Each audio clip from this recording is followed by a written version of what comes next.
মৃত্যু আস্তে আস্তে আল্লাহ পাক আবার ফেরাই নিয়েছে। আমার টার্গেট ছিল বুকে গুলি করার, আমার হাতে লাগছে। মানে আপনি বুঝতেছেন এই ফিলিংসটা কেমন? আপনি বুঝবেন না। আর যারা বিশেষ করে যেসব লোক আন্দোলন চলাকালীন হাসপাতালে যায় নাই, তারা আজও জানে না যে কত লোক শহীদ হয়েছে, কত লোক আহত হয়েছে। আসলে যে মানে দেশের অবস্থা তখন কি ছিল তারা এখনো জানে না। টিভিতে ঘরে বসে দেখলে হয় না। যারা হাসপাতাল যায় নাই তারা এখনো 100% জানে না যে কত লোক মারা গেছে। আমি জানি, আমার সাথে আমার ফ্রেন্ড ছিল, তারা জীবনের রিস্ক নিয়ে আমাকে হাসপাতাল নিয়ে। আমি আন্দোলন শরীক হই আমাদের 10 নম্বরে যখন আন্দোলন শুরু হয় 17 জুলাই। তারপর আমি 17 জুলাই আমি বিকাল থেকে জয়েন করি। 17 জুলাইয়ের পর 18 জুলাই আবার যাই। 18 জুলাই যাওয়ার পরে আবার রাতে যখন বাসায় ফিরি, তারপর আবার 19 জুলাই যাই। তো আমি 19 জুলাই নামাজের কিছুক্ষণ আগে, মানে না সরি, নামাজের পরপর যখন গেলাম আবার, তখন আপনার গোল চত্বর ওই যে আল হেলাল ডায়াগনস্টিক, ঠিক তার রাস্তার অপোজিট সাইড থেকে শুধুমাত্র আওয়ামী লীগের কর্মীরা ছিল, শুধুমাত্র আওয়ামী লীগ। তারা আপনার শর্ট গান দিয়ে ছড়াগুলি দেয়, ছড়াগুলি মারে। ছড়াগুলি এখন এই এলবোর ভেতরে আছে। ছড়াগুলি যে হোলের ভিতরে থাকে, যে লোহার ভিতর থাকে, ওই লোহার অংশটুকু মানে মরিচিকা ধরা, সব যতগুলো শর্ট গান ছিল মরিচিকা ধরা। সিএমএইচ এর ডক্টর আমাকে বললেন যে এটা কিভাবে আসলো। তো ওই লোহাগুলো এখন এলবোতে আছে। ওটা খাওয়ার পরে যখন আবার আসি, বাসায় এসে আবার খাওয়া দাওয়া করে আবার যখন গেলাম, তারপর গোল চত্বরে প্রায় বিকাল 4টার কাছাকাছি বলতে পারেন একটা শার্প শুটার ছিল যে আমাকে শুট করছে। আমি একদম মানে সামনাসামনি দেখতেছি যে আমাকে শুট করতেছে। যদি আমি এভাবে বাঁকাটা না হতাম তাহলে আমার বুকে লাগতো। মানে তাদের টার্গেটটাই ছিল মানুষ হত্যা করার। মানে হঠাৎ করে গুলি মারলো, বাতাসে মারলো, এমন কিছু না। টার্গেট ছিল যে মানুষ হত্যা করবে তারা। যেহেতু ও টার্গেট অনুযায়ী মারছে, তো আমি এভাবে মুভ করলাম, যেহেতু আমি দেখে ফেলছি যে তারা ফায়ার করবে, মানে হাঁটু গেড়ে বসছে আর আমি বুঝতে পারছি ফায়ার করবে। আমি এভাবে করলাম, হাতে লাগলো আমার, এই একটা এখানে লাগলো, আর এই অংশটুকু হচ্ছে আরেকটা, মানে কয়েকজন একসাথে ফায়ার করছিল। এখানে প্রায় 1 আঙ্গুলের মতো ডিপ করে বুলেটটা ক্রস হয়। এই বুলেটটা আবার আমার পেছনে ছিল, তার পেটে লাগছে। ওই স্পটেই আপনার গিয়ে মারা যায় না, স্পটে পড়ে গেছে। আর এটা পরে আমি অপারেশন বাবদ আর অপারেশনের মাধ্যমে বের করা হয়েছে। এই পাশে বাইরে হয়ে গেছে, বাইর হয় না। এটা বাইর হলে আমার জন্য আরো ভালো হতো। মানে ডক্টরের কথা অনুযায়ী যদি বের যেগুলো বের হয়েছে এগুলো তাদের জন্য নাকি ভালো। এটা যারটা বের হয় না তার জন্য আর কি এটা ক্ষতিকর। তা আমারটা বের হয় নাই। তারপরের দিন 20 জুলাই রাত 3টা যাবত আমার ওটি হয়। ওটি হওয়ার পরে ওইখানে মানে এমন সিচুয়েশন ছিল যে ডক্টর বলতেছে এমন হতে পারে এখানেও ব্রাশ ফায়ার হতে পারে। সো আমরা মানে অপারেশন শেষ হওয়া মাত্রই সবাইকে বলতেছে আপনারা চলে যান, কারণ আমরা নিশ্চয়তা দিতে পারতেছি না যে কোনো সময় এখানেও একটা ব্রাশ ফায়ার, মানে হাসিনার যে স্বৈরাচারী, তার ওই আওয়ামী লীগের নেত্রী বলেন অথবা ছাত্রলীগ, আওয়ামী লীগ, স্বেচ্ছাসেবক লীগ যতগুলো আছে, তারা হয়তো বা এসে এখানেও ব্রাশ ফায়ার করতে পারে, যাতে আমাদের কোনো মানে ইয়া না থাকে, অস্তিত্ব না থাকে। এই জন্য অপারেশন করা মাত্রই আধা ঘন্টার মধ্যে বলতে চলে যান। ওইভাবে আপনার গিয়ে সাথে সাথে 4টার মধ্যে চলে আসছে বাসায় আসার পর থেকে প্রায় 5 আগস্ট পর্যন্ত বাসা ছেড়ে, এমন অবস্থাতে বাসা ছেড়ে পালাইছিলাম। কারণ আমাদের বিহারির প্রত্যেকটা ক্যাম্পে বিশেষ করে রাতের বেলা অভিযান করতো পুলিশের সাথে আবার এই স্বৈরাচারের বাহিনীরাও থাকতো, যেমন আওয়ামী লীগ, ছাত্রলীগ, তারা। তো যার কারণে আমাদেরকে পালায় থাকতে হতো। আমি নিজে পালাইছিলাম, আমার সাথে আমার ফ্রেন্ডরা অনেক সাপোর্ট করছে, আমাকে হাসপাতালেও করছে। পালানো অবস্থায় তো আমার জন্য ডক্টর হায়ার করে তারা নিয়ে আসতো আমার জন্য। মানে আমি যখন যেখানে থাকতাম ডক্টরকে তারা হায়ার করে নিয়ে আসতো, কেননা আমার মাত্র অপারেশন হয়েছে, ড্রেসিংয়ের একটা ইস্যু, আরও অনেক ঝামেলা ছিল। যেহেতু ভর্তির অবস্থা ছিল না তাই ভর্তি করে নাই, এই আর কি। আমি আসলে মিরপুরে ছিলাম, সত্যি বলতে। মিরপুর মানে আউট অফ মিরপুর তো যাওয়ার মতো অবস্থা ছিল না। আমি মিরপুর 12 নম্বরে ছিলাম আর বেনারসি পল্লীতে ছিলাম, বাট এমন জায়গায় ছিলাম কেউ বুঝতেও পারেনি। মানে আমার বাসার কাছাকাছি ছিলাম বাট কেউ বুঝে নাই। আবার বেশিরভাগ সময় ছিলাম 12 নম্বর, মিরপুর 12। আমার ফ্রেন্ডের বাসায় ছিলাম আমি। ফ্রেন্ডের বাসা ছিলাম, ফ্রেন্ডের বাসা থেকে আরেকটা ফ্রেন্ডের বাসা গেলাম, মানে এভাবে মুভ করলাম 3 জায়গায়। যেহেতু 19 জুলাই থেকে 5 আগস্ট, অলমোস্ট 14 দিন। এই 14 দিনের মাথায় 3 জায়গায় মুভ করা হয়েছে, কারণ যেখানে যাচ্ছি তারাও তো আতঙ্ক চলে আসছে। হ্যাঁ, প্রত্যেকটা জায়গায় তো আওয়ামী লীগের লোকজন ছিল, তো তারা কোনো না কোনোভাবে খবর পেয়ে যাচ্ছে। আর যেহেতু আমার প্লাস্টার ছিল 100% ডান হাত পুরো প্লাস্টার, তো দেখলেই বোঝা যাচ্ছে যে হয়তো বা আন্দোলনের কেউ, যার কারণে এক এক জায়গায় থাকাটাও খুব মুশকিল ছিল। আমাকে প্রত্যেকটা দিন ডক্টর, একদিন পর পর ডক্টর হায়ার করে আমার আর কি ড্রেসিং এর কাজ বলেন, মানে যাবতীয় বিষয়গুলো দেখা হতো। এই সরকার পাবলিকের আয়বাস করতেছে আপাতত, আমাদের অন্তর্বর্তীকালীন সরকার। আর নিষিদ্ধ কাকে বলে? ওনারা এতটুকু বলছে যে সামাজিকভাবে কোনো কার্যকলাপ তারা করতে পারবে না, সেটা হোক আপনার গিয়ে অনলাইন হোক অথবা ফিল্ডে হোক। তো আসলে এটা তো স্বাভাবিক, হাসিনা পতন হওয়ার পর এমনি তো ভয় কেউ রাজপথে আসবে না, তো এটা তো অলরেডি এমনিতেই ব্লক ছিল, ওইটাতেই নিষেধাজ্ঞা দেওয়া হয়েছে। নিষিদ্ধ তো হয় নাই, নিষিদ্ধ হয়েছে, আমার তো মনে হয় নিষিদ্ধ হয়েছে। আমাদের আমাদের সর্বপ্রথম দাবি হচ্ছে জুলাই পত্র ঘোষণা। জুলাই ঘোষণাকে রেখে যদি কিছু করা হয় তাহলে এটা হচ্ছে আমাদের সাথে বেমানি করা। মানে আপনার কি প্রায় শহীদ আহত টোটাল 25,000 যে আহত আর শহীদ, মানে 22,000 আহত, 3,000 প্রায় শহীদ, এদের রক্তের উপর ইউনিট সরকারকে বসানো হয়েছে।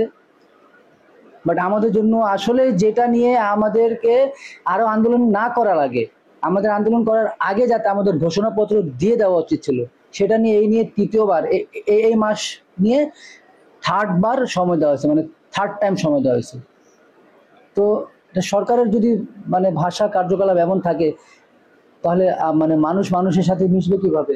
মানে সরকারের কমিটমেন্টটা যদি এমন থাকে যেটা রাখতে পারে না, ব্যর্থ, তাহলে ওই দেশের লোকজন নিজে আপোষে তাদের কমিটমেন্ট কিভাবে রাখবে? আমাদের সরকারের কমিটমেন্ট তো ভালো না। জুলাই ঘোষণাপত্র যদি আমাদের না দেওয়া হয়, না দিয়ে যদি নির্বাচন করা হয়, আমরা তো নির্বাচন হতেই দেব না।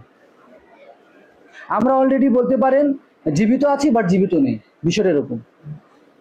আমার রাতের ঘুম হয় না, আমি বডি মুভ করতে পারি না। আমি ঘুমের সময় যখন বডি মুভ করবো তখনই হাতে ব্যথা হয়। আমার এলবোতে এখনো বললাম তো 4টা ইয়ে আছে, ছড়া বুলেট যে লোহাতে থাকে সেই লোহা আছে এখন এটা যদি আমি বের করতে যাই তাহলে আমার এই জয়েন্ট খুলে যাবে। এখন বিদেশের যে বিষয়, এখানেও তো অনেক মেডিকেল বোর্ড তো আসলে সত্যি বলতে মেডিকেল বোর্ডরাও তো ভালো না। না, আমার চিকিৎসা ভালো হয়েছে, বাট মেডিকেল বোর্ড ভালো না। যারা তেলাইতে পারে, যারা দালালি করতে পারে, হ্যাঁ, যারা একটু হুঙ্কার দিয়ে আলাপ করতে পারে, তাদের জন্য মেডিকেল বোর্ড ঠিক থাকে। আর যে খুব মানে ভদ্রতার সাথে যারা আলাপ আলোচনা করে তাদের জন্য মেডিকেল বোর্ড কিছু করতে পারে না। যখন পর্যন্ত মেডিকেল বোর্ড অ্যাপ্রুভাল করবেন তখন পর্যন্ত সরকার বিদেশে পাঠাবে না। আমি সিএমএস হাসপাতালের জন্য একটা কথা বলবো, সিএমএস হাসপাতাল হচ্ছে বাংলাদেশের মানে বেস্ট অফ দ্য ওয়ান একটা হাসপাতাল। ওনাদের বিহেভিয়ার বলেন, প্রত্যেকটা স্টাফ, নার্স, ডক্টর, মানে প্রত্যেকটা পার্সন অনেক ভালো। তারা আসলে জুলাই যোদ্ধাকে সম্মান কিভাবে দিতে হয় তাদের কাছে শেখা উচিত সবাইকে। তারা খুব সুন্দরভাবে চিকিৎসা দিচ্ছে, আমার চিকিৎসাটা খুব সুন্দরভাবে চলতেছে সেখানে। আমার সিএমএইচ এর চিকিৎসা নিয়ে আমার কোনো সমস্যা নেই, আমি চিকিৎসা সিএমএইচ করেছি, সিএমএইচ এর বাইরে আমি চিকিৎসা করাই না। আমার অপারেশন হয়েছিল পঙ্গুতে, বাট আমি তারপর থেকে ওভারঅল চিকিৎসা সিএমএইচ নিচ্ছি। আমি তো আসলে নিটোরে আমার যেহেতু অপারেশন হয়েছে, যখন আমি যখন অপারেশন থিয়েটার আমাকে যখন নেয় গুলি খাওয়া অবস্থায়, তখন অপারেশন টিম ছিল রেড ওয়ান টিম আমার অপারেশন করেছে। আমাকে অপারেশন করার আগে যখন আমি ব্যথায় কাতরাচ্ছিলাম, আমাকে গালি দিয়ে বলতেছে নাটক করিস না, একটা লাথি দেব। তবে পাশাপাশি একটা কথা না বললে হয় না, কারণ সত্যের সাথে থাকবো, মিথ্যা বলবো না। তবে অপারেশনটা আমার খুব সুন্দরভাবে করা হয়েছে, আমি সেদিক থেকে স্যাটিসফাই। আরেকজন আছেন 220 নাকি 21 নাম্বার রুমে বসেন নিটোরের, মানে যিনি আমাদেরকে সত্যায়িত করে দেন। আমাদের যেমন সরকার কর্তৃক যদি আমাদের ডকুমেন্ট যখন আমরা সাবমিট করি তখন তো মেডিকেল ভাইজ আমাদের সত্যায়িত করতে হয়। ওনার বিহেভিয়ারটা ভালো না, উনি বহাল আছেন বাট আমি তো যাই না, ওনার বিহেভিয়ার ভালো না, উনি আহতদের সাথে ভালো বিহেভ করে না। সত্যায়িত কি আমাকে বলেন? সত্যায়িত হচ্ছে আমার অধিকার, আমি এখানে চিকিৎসা নিয়েছি, আমাকে যদি কোনো ডকুমেন্ট সাবমিট করা লাগে, মন্ত্রণালয় লেভেলে যদি আমাকে করা লাগে, সাবমিট করা লাগে, আমাকে সত্যায়িত করতে হবে না? এই সত্ত্বে তো আমার আমার মানে ন্যায্য মৌলিক অধিকার না। ওই সত্ত্বে তো যখন আমি সত্ত্বে তো করতে যখন যাই তখন আমাকে কটূক্তিক ভাষায় বলেন বা রাফলি আমার সাথে বা একটু উগ্র ভাষায় কথা বলবে কেন? সে তার তো কাজ এটা, সে তো সাইন করবে। আমার যদি ওটি সার্টিফিকেট দেওয়া থাকে, ডিসচার্জ সার্টিফিকেট, তাহলে আপনার সাইন করতে কোনো সমস্যা? তা আপনার বিহেভিয়ারটা এমন কেন থাকবে? আমার মানে ওনার নামটা স্মরণ আসতেছে না, উনি হচ্ছে নিটোরের। যদিও আমার কাজটা আমি আদায় করে নিছি, কিন্তু ওনার বিহেভিয়ারটা ভালো ছিল না। বিচার তো এখনো হয়নি। মানে একটা হচ্ছে আপনার গিয়ে আদালত ওয়াইজ যে একটা বিচার হওয়ার কথা সেটা তো বাদ দেন। মানে এখন আপাতত মানে তাদের নামটাও তো অনেকজন অন্যভাবে নিচ্ছে। এরা কারা? এরা অবশ্যই স্বৈরাচারী হাসিনার দলের লোক। হাসিনা তো চলে গেল, বাট তাদের যায় যে সংগঠনের যে লোকজন তারা তো কেউ যায় নাই, তারা তো যায় নাই। তো তাদের সাথেই তো আপনার বিহেভিয়ার ভালো হচ্ছে না। আর সরকার তো এখনো বিচার প্রক্রিয়া শুরু মাত্র করলো, সামনে কি হবে জানিও না। তবে এটার তো বিচার হওয়া উচিত। বিচার তো এতদিনে হয়ে যাওয়া উচিত ছিল। আমাদের বিচার সিস্টেম ভালো না তো। আপনি যদি একটা বেসিক, আপনি যদি সবকিছু জেনে বুঝে একটা আদালত যদি একটা বিচার করতে 5-10 বছর সময় নেয়, ওই দেশে আর কোনো ভালো আশা রাখা যায় না। আমি এজ এ এই দেশের নাগরিক হিসাবে আমি তো একটা কথা বলবো যে আমাদের বিচার সিস্টেম ভালো না, বিন্দু পরিমাণ ভালো না। একটা বিচারের আপনার গিয়ে ফাইনাল স্টেজে যেতে এত সময় যদি নেয়, একটা মানুষের তো হায়াত শেষ হয়ে যায় এতদিনে। 20 বছর, 5 বছর, 10 বছর, এত বছর সময় নিয়ে যদি একটা বিচার করে, তাহলে তারা কি ঘাস খায় নাকি? ওরা কি গাধা না বলদ? ওরা কি লেভেলের শিক্ষিত আমি তো এটা বুঝি না। একটা বিষয় ভেরিফাই করতে কতদিন সময় লাগার কথা? ডিফেন্সের অভাব আছে আমাদের দেশে? মন্ত্রণালয়ের অভাব আছে? অধিদপ্তরের অভাব আছে? একটা মন্ত্রণালয় চালানোর জন্য 10টা অধিদপ্তর খুলে রাখছে। দরকার আছে এত কিছুর? আচ্ছা, যদিও রাখছেন আপনি, তাহলে বিচারের সিস্টেমটা তো আরো মানে শর্ট টাইম হওয়া উচিত। আমি মনে করি শর্ট টাইম হওয়া উচিত। একটা বছর পার হয়ে গেল, এখনো কোনো আপনার গিয়ে বিচারে আসলে কি হবে, আদৌ বিচার হবে কি হবে না। আরেকটা আছেন আমাদের পাশাপাশি বিএনপি, হ্যাজের কথা যে শুধু নির্বাচন করো। আমি আন্দোলন চলাকালীন সময় আমি ছিলাম 3 দিন রাস্তায়। আমি 3 দিনে হাতে গোনা কয়েকটা বিএনপি কর্মী, নেতা বললেন না, কর্মী, হাতে গোনা কয়েকটা বিএনপি কর্মী ছাড়া আমি তো দেখি নাই বিএনপি। আমি 3 দিন ছিলাম গোলচত্বরে, 3 দিন। এটা কম না, সকাল থেকে রাত পর্যন্ত ছিলাম। এই 3 দিনের মাথায় আমি বিএনপির কর্মী দেখেছি কিছু সংখ্যক। আবারও বলি কর্মী। এখন যে নেতারা বড় বড় কথা বলে বেড়ায়, মুখ আবু সাইদের আগে আরেকজন ছিল, কিছুদিন আগে শুনলাম, গতকাল দেখলাম এই হেডলাইনটা। হ্যাঁ, ওনার নামটা আমার সঠিক খেয়াল আসতেছে না। এখন অনেক কিছু শুনবো। নির্বাচন যদি হয়ে যায়, আপনি নির্বাচন হলে বোঝা যাবে যে আমরা কিছুই করি নাই, 100% বিএনপি করেছে, এমনটাও শুনবো যদি নির্বাচনটা হয়ে যায়। একটা একটা ক্ষুদ্রতম মানে একটা ইউনিট ওয়াইজ নেতাকেও দেখি নাই আমি আন্দোলনে। আপনি বুঝতেছেন?